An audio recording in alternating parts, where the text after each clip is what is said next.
오늘 놔둘 하나님 말씀 마태복음 28장 8절부터 10절까지 말씀을 제가 봉독합니다. 그 여자들이 무서움과 큰 기쁨으로 빨리 무덤을 떠나 제자들에게 알리려고 다름질할새 예수께서 그들을 만나 이르시되 평안하냐 하시거늘 여자들이 나아가 그 발을 붙잡고 경배하니 이에 예수께서 이르시되 무서워하지 말라. 가서 내 형제들에게 갈릴리로 가라 하라. 거기서 나를 보리라 하시니라. 아멘. 제가 오늘은 김현승 시인의 부활절에라는 시를 먼저 낭독하며 말씀을 시작하겠습니다. 부활절에 당신의 핏자국에선 꽃이 피어 사랑의 꽃 피어 딱 끝에서 딱 끝까지 사랑의 열매들이 아름답게 열렸습니다. 당신의 못자국은 우리를 더욱 당신에게 못 박을 뿐 더욱 얽매이게 할 뿐입니다. 온 천하에 계십니다. 충만하십니다. 당신은 당신의 손으로 로마를 정복하지 않았으나 당신은 로마보다 크고 강한 세계를 지금 다스리고 계십니다. 지금 울려 퍼지는 이 종소리로 다스리고 계시옵니다. 당신은 지금 유대인의 수의를 벗고 모든 땅에 훈훈한 생명이 되셨습니다. 모든 나라의 모든 사람들이 이웃과 친척들의 기도와 노래들이 지금 이것을 믿습니다. 믿음은 증거입니다. 증거할 수 없는 곳에 믿음은 증거입니다. 증거할 수 없는 곳에 믿음은 증거합니다. 해마다 4월의 훈훈한 땅들은 미랄 하나가 되어 썩어 미랄 하나가 썩어 다시 사는 기적을 우리에게 보여줍니다.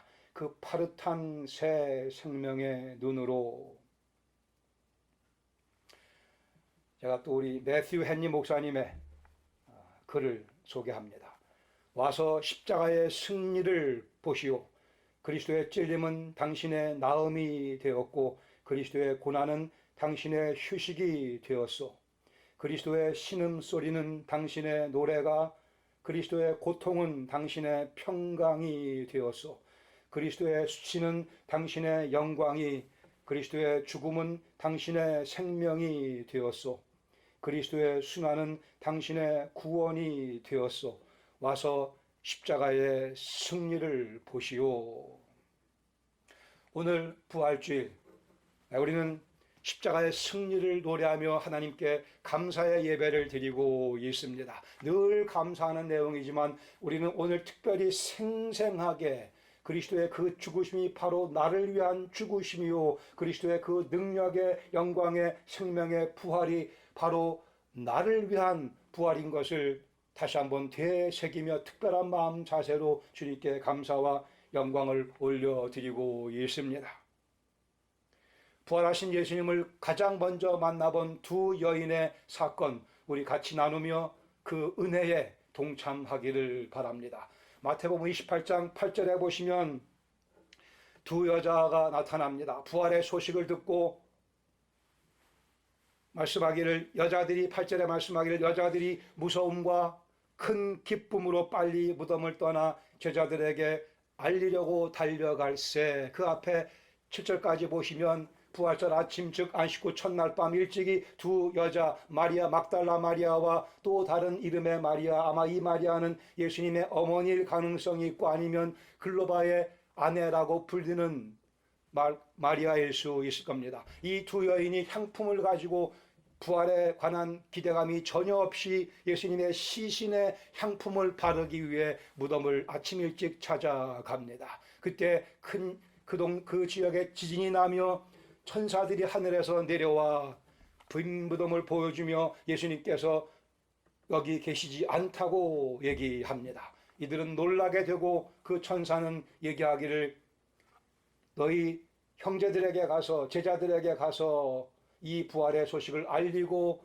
갈릴리로 가 거기서 부활하신 예수님을 만나라고 명령을 합니다. 이제 여인들은 그 명령을 듣고 한편으로는 무서움과 두려움 속에 한편으로는 큰 기쁨 가운데 제자들에게 이 부활의 소식을 증거하기 위해 달려가고 있습니다.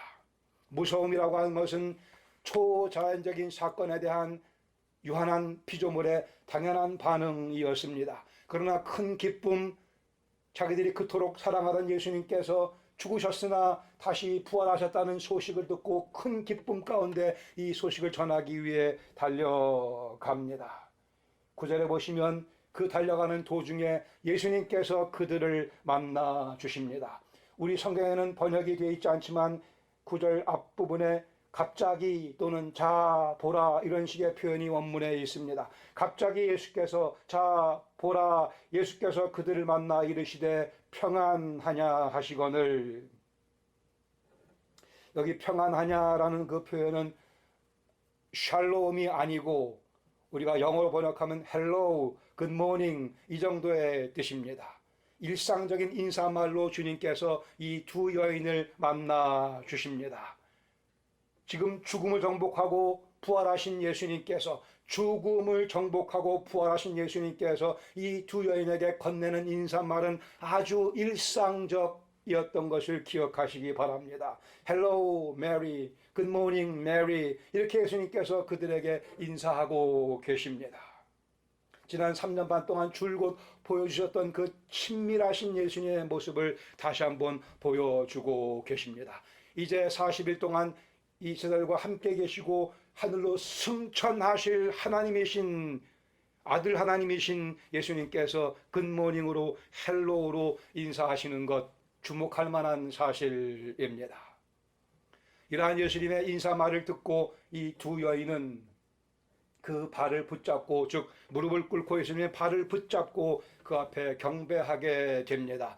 발을 붙잡았다라는 표현을 굳이 마태가 기록한 것은 예수님께서 만질 수 있는 그런 몸으로 부활하신 사실을 우리에게 강조하기 위해서입니다. 예수님의 부활은 환영이 아니고 유령이 아니고 실제 만질 수 있는 영원히 썩지 아니하는 우리가 앞으로 입게 될 그 몸으로 주님께서 부활하셨고, 이 두 마리아는 예수님의 발을 붙잡으며 그 앞에 경배드리게 됩니다. 이 경배, 이 예배는 자연스러운 반응이었습니다. 사흘 전에 분명히 십자가에서 처절하게 비참하게 돌아가셨던 그 모습을 직접 봤던 이 두 마리아, 그 예수님께서 이제 부활하셔서 그들 앞에 나타나셨으니 그들의 반응은 자연스럽게 예배로 경배로 이어질 수밖에 없었습니다. 예수님 돌아가실 때 그들은 한편 실망했을 거 한편은 혼돈 가운데 빠졌을지 모르겠으나 이제 부활하신 모습으로 그 앞에 서 계시는 예수님, 그 여인들의 마음속에 말로 다할 수 없는 기쁨과 환희와 찬양으로 그 마음을 가득 채워줬으며 그들은 자연스럽게 그 앞에 무릎 꿇고 기쁨을 주체하지 못하며 주님께 예배 드리고 있습니다. 이것이 부활하신 주님 만난 사람의 자연스러운 반응이라고 하는 사실입니다. 얼마나 반가웠겠습니까? 제가 존경하는 제 멘토 목사님이 달라스에 살고 계십니다. 그래서 제가 종종 전화드려 안부도 묻고 또 조언도 받고 이렇게 하는데, 전화를 드려서 목사님 안녕하세요 하면서는 제 고개가 이렇게 숙여지는 것을 발견합니다. 전화로 얘기하는데도 고개가 숙여지면서 안녕하세요. 제가 존경하는 분이니까 자연스러운 반응이죠. 자연스러운 반응. 하물며 죽음을 정복하시고 부활하신 예수님을 처음 만난 이 감격적인 상황 가운데 이 두 여인의 예배는 너무도 자연스러웠습니다. 누구도 막을 수 없는 예배였습니다. 10절에 보시면 이제 부활하신 예수님께서 명령하십니다. 무서워하지 말라고 명령하십니다. 무서워하지 말라. 가서 내 형제들에게 갈릴리로 가라 하라 이렇게 말씀할. 무서워하지 말라. 지난 3년 반 동안 동고동락했던, 옆에서 가까이 모시고 같이 생활하던 그 예수님의 친근한 모습을 다시 보여주시며 이 초자연적인 사건이 벌어졌지만 무서워하지 말라. 그 이유는 앞으로 너희들은 계속해서 이 초자연적인 사건 속에 살아갈 것이라는 의미가 담겨져 있습니다. 이 초자연적인 사건 속에 너희가 살아갈 것이니 이 초자연적인 사건에 익숙해지라고 주님께서 말씀하십니다.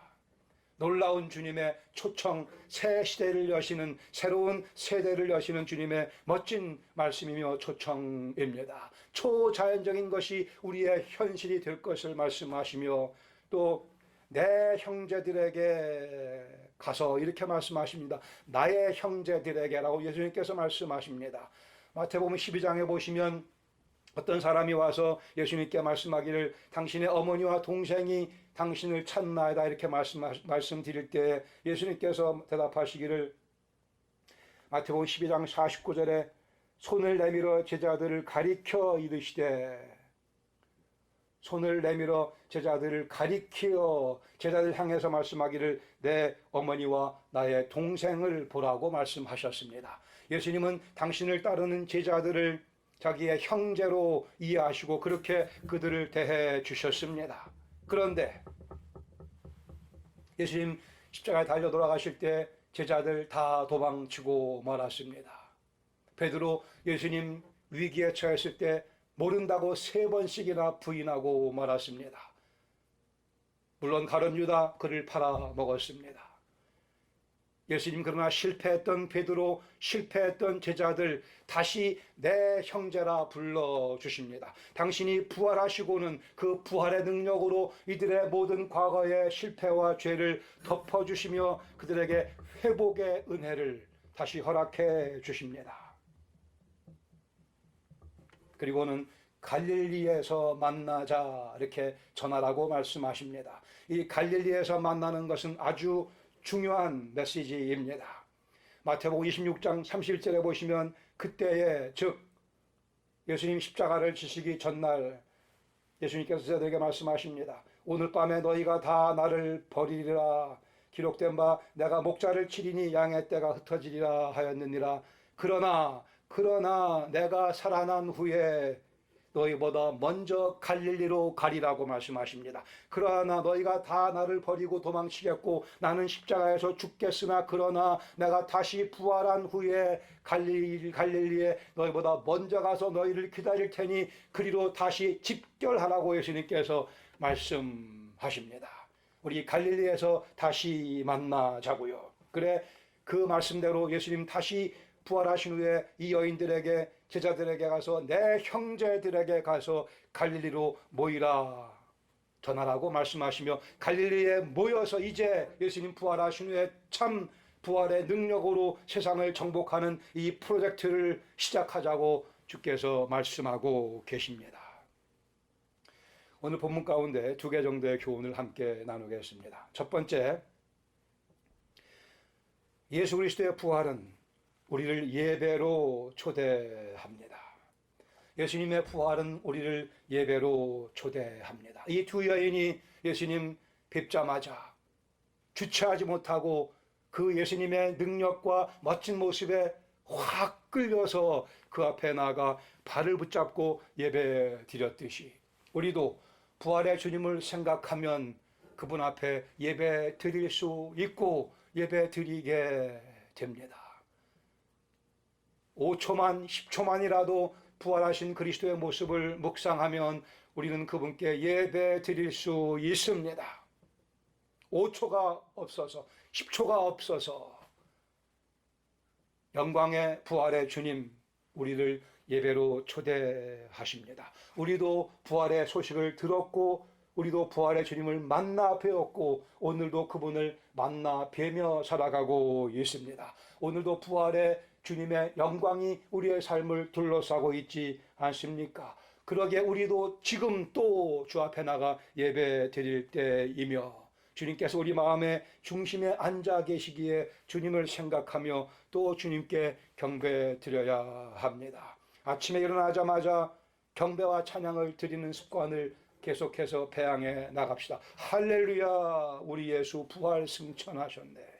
구주 예수 부활하사 사망 권세 이겼네. 이 부활의 메시지가 우리의 삶을 파고들어 우리의 삶을 다 적셔주기 위해 우리는 하루를 부활의 주님을 예배함으로 시작하면 이 복된 하루의 삶이 그렇게 시작되며 그렇게 진행되게 될 것입니다. 아무 때라도 주님 생각이 날 때, 성령께서 부활의 주님을 우리에게 보여주실 때에 주님께 예배드리는 습관을 더 박차를 가하실 수 있기를 바랍니다. 우리가 함께 모여 이렇게 예배드리는 것도 중요하거니와 우리가 개개인적으로 혼자 흩어져 있을 때 주 앞에 예배드리는 것 역시 동일하게 중요합니다. 예배가 곧 그리스도의 부활을 목격한 영혼의 자연스러운 반응이요 당연한 반응입니다. 우리가 이렇게 예배드리다가 주님 다시 오실 때 주님 만나 뵙게 됩니다. 그때는 우리가 더 큰 소리로 정결한 모습으로 주님을 찬양하며 하늘에서 영원히 죽임당하신 어린 양의 이름을 찬양하며 살게 될 것입니다. 빌립보서 2장 5절 이하에 보시면 우리 주님의 스스로를 비우고 우리를 찾아오신 모습, 순종하시되 끝까지 순종하시고 십자가에 죽기까지 순종하신 내용을 가르쳐 줍니다. 9절 이하에 보시면 이렇게 말씀합니다. 이러므로 예수님께서 우리의 죄를 짊어지고 십자가에 죽으시기까지 순종하셨으므로 하나님이 그를 지극히 높여 모든 이름 위에 뛰어난 이름을 주사 하늘에 있는 자들과 땅에 있는 자들과 땅 아래에 있는 자들로 모든 무릎을 예수의 이름에 꿇게 하시고 모든 입으로 예수 그리스도를 주라 시인하여 하나님 아버지께 영광을 돌리게 하셨다고 말씀합니다. 거기 예수님 재림하시면 모든 무릎이 그 앞에 무릎을 꿇게 될 것이며 모든 입이 예수님을 그리스도라 주라 고백하게 될 것이라 말씀합니다. 우리는 지금은 자원하는 마음으로 예수님 앞에 무릎 꿇으며 자원하는 마음으로 예수 그리스도를 주라 시인하지만 예수님 다시 오시게 되면 예수님 지금 안 믿는 사람 그리고 예수님 믿지 않고 혹 이 세상을 마치는 사람일지라도 그 앞에 무릎을 꿇어야만 되며 그 이름을 찬양할 수밖에 없는 날이 오게 됩니다. They must kneel before him. They must confess. 피할 수 없이 전쟁에서 패배한 사람이 승전자 앞에 무릎을 꿇는 모습으로 그렇게 예수님의 무릎 앞에 무릎을 꿇고 입으로 예수님을 주로 고백할 수밖에 없는 날이 다가옵니다. 그러게 예수님 모르시는 분들이 혹시 제 음성을 듣는다고 한다면 패배자의 모습이 아니고 오늘 예수님을 믿음으로 해서 오늘 승리자의 모습으로 예수님의 승리에 함께 동참하며 전하는 마음으로 예수님 앞에 무릎을 꿇으며 십수를로 예수님을 고백함으로 해서 우리의 이 땅에서의 예배가 우리 영혼에 더 말할 수 없는 만족을 가져다주는 경험을 해야 할 것입니다. 예수님께서는 내 죄를 씻어주시기 위해 내 대신 십자가를 지셨습니다. 그러기에 우리는 그분 앞에 무릎을 꿇는 것입니다. 그리고 그분의 부활이 능히 우리의 죄를 씻었고 우리를 의롭다 해주셨기 때문에 예수 그리스도가 내 주님이시라 우리는 기꺼이 예배하는 마음으로 경배하는 마음으로 찬양하는 마음으로 감사하는 마음으로 고백하는 것 아닙니까? 이 두 마리아와 같이 부활하신 예수님께 예배 드릴 수 있게 해주신 것 우리는 주님께 감사드립니다. 그리스도의 대속의 죽음과 부활의 결과 하나님께서는 우리를 예배자로 삼아 주셨습니다. 예배는 아무나 드릴 수 있는 것이 아닙니다. 하나님께 예배 드릴 수 있는 것은 특권이며 오직 초대받은 영혼만 그 파티에 들어갈 수 있으며 그 천국 잔치에 들어가 하나님을 예배 드릴 수 있습니다. 우리는 예수님의 은혜로 그 특권을 부여받은 그 잔치에 초청받은 복된 영혼들입니다. 함께 예배드리는 것 중요한 만큼 개인적으로 드리는 예배가 중요합니다. 하나님을 그 은혜를 그리스도의 부활을 즐기며 찬양하며 예배드리는 그 예배의 삶 이것이 곧 참된 그리스도인의 삶이며 이것을 그리스도 예수의 복음이라고 합니다. 함께 예배드리며 개인적으로 예배드리는 그 예배가 부활하신 예수님을 바로 볼 수 있는 영적 시력을 측정해 줍니다. 그리고 그 시력을 더 강하게 변화시켜 줍니다. 함께 예배드리며 개인적으로 드리는 그 예배가 예수님과 우리 사이의 친밀도를 더 높여주며 그것이 주님과 나 사이의 친밀도를 측정하는 척도가 됩니다. 부활하신 예수님 우리를 예배로 초대해 주십니다. 부활하신 예수님 만난 우리 영혼 속에는 부활하신 그리스도 예수를 예배 드리고 싶은 열망이 있습니다. 이에 주님께 감사드립니다. 할렐루야. 부활의 메시지는 예배입니다.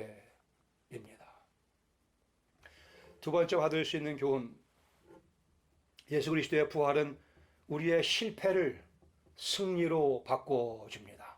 우리의 실패를 승리로 바꿔줍니다. 우리의 죄악을 의로 바꿔줍니다. 우리의 어두운 과거를 찬란한 미래로 바꿔줍니다. 10절에 주님께서 가서 내 형제들에게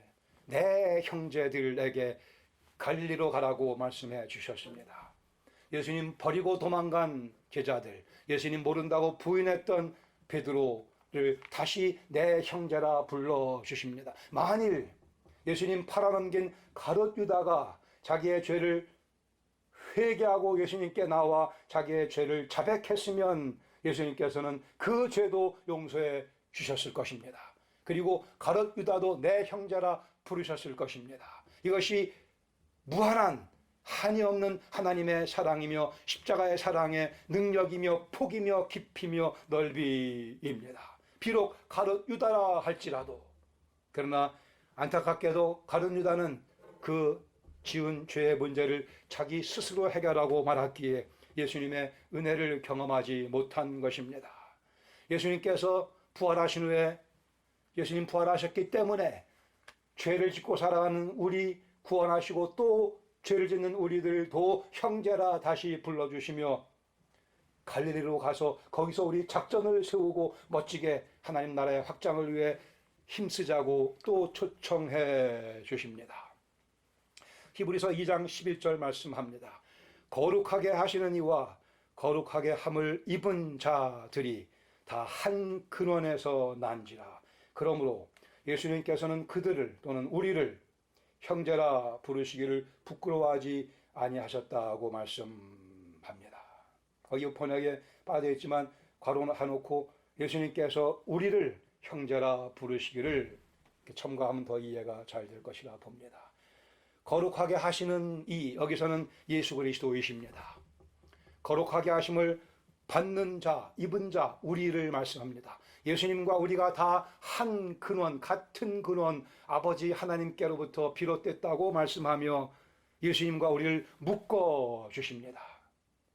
그러면서 말씀하기를 그렇기 때문에 예수님께서는 우리를 형제라 부르시기를 전혀 부끄러워하지 아니하셨다고 말씀합니다. 저같이 죄를 많이 짓는 사람도 예수님께서는 내 형제라고 my brother, 형 이렇게 불러주신다는 말씀입니다. 여기에 오래 참으시며 무한한 주님의 사랑이 놓여져 있으며 십자가의 사랑에 능력이 놓여져 있습니다. 그 피로 우리를 구원하시고 그 후에 또 죄짓고 살아가는 우리지만 또 그 십자가의 사랑의 능력으로 다시 정결케 해주시며 우리를 예수님의 형제다운 모습으로 오늘도 계속해서 빚어가고 계십니다. 새 시대를 열어주셨습니다.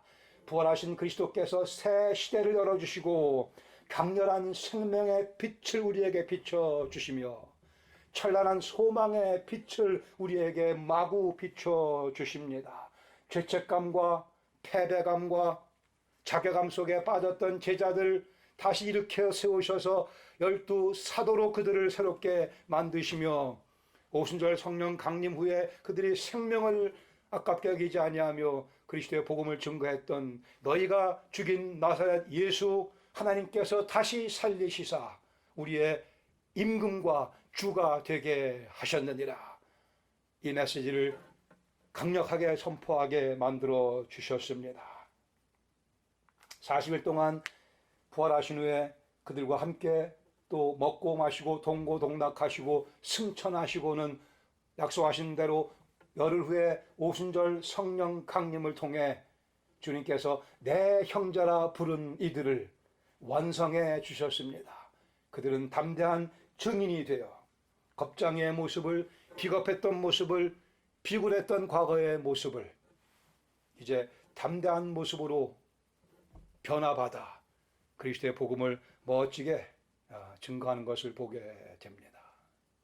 예수님은 오늘도 우리를 다시 찾아오셔서 우리의 과거를 다시 당신의 피로 씻어주시며 너는 지금도 내 형제라고 또 말씀해 주십니다.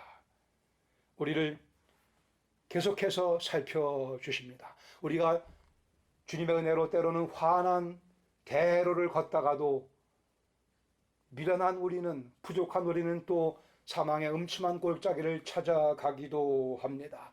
그러나 예수님께서는 지속적으로 당신의 부활의 생명의 소망의 빛을 우리 앞에, 우리 전후 좌우에 비춰주시며 우리를 계속해서 내 사랑하는 형제여 다시 일어나라 말씀하십니다. 이 주님은 우리 안에 이미 와 계십니다. 우리가 눈을 들어 그 주님을 바라보면 됩니다. 성령께서 늘 우리에게, 우리의 영혼의 귀에 말씀하고 계십니다. 마음을 열고 귀를 열어 성령님의 그 음성을 우리가 귀 기울이면 됩니다. 그리스도의 영께서 우리에게 그러한 직접적인 도움을 주고 계십니다. 우리에게 필요한 지혜를 주시며 바른 판단력을 주시며 우리의 믿음을 강한 의지로 북돋아 주기도 하십니다. 우리는 부활의 소식을 들었습니다. 우리는 다시 부활의 주님을 오늘도 만나 뵙고 살아가고 있습니다. 우리가 그분께 그러기에 예배 드리는 삶을 더욱더 즐겨야 됩니다. 다시요 5초 10초 주님을 생각하면 우리는 예배 드릴 수 있습니다. 능히 예배자가 될 수 있습니다. 어제 실패했더라도 오늘 다시 부활의 주님 바라보며 주님 발을 잡고 경배하며 예배 드려야 합니다.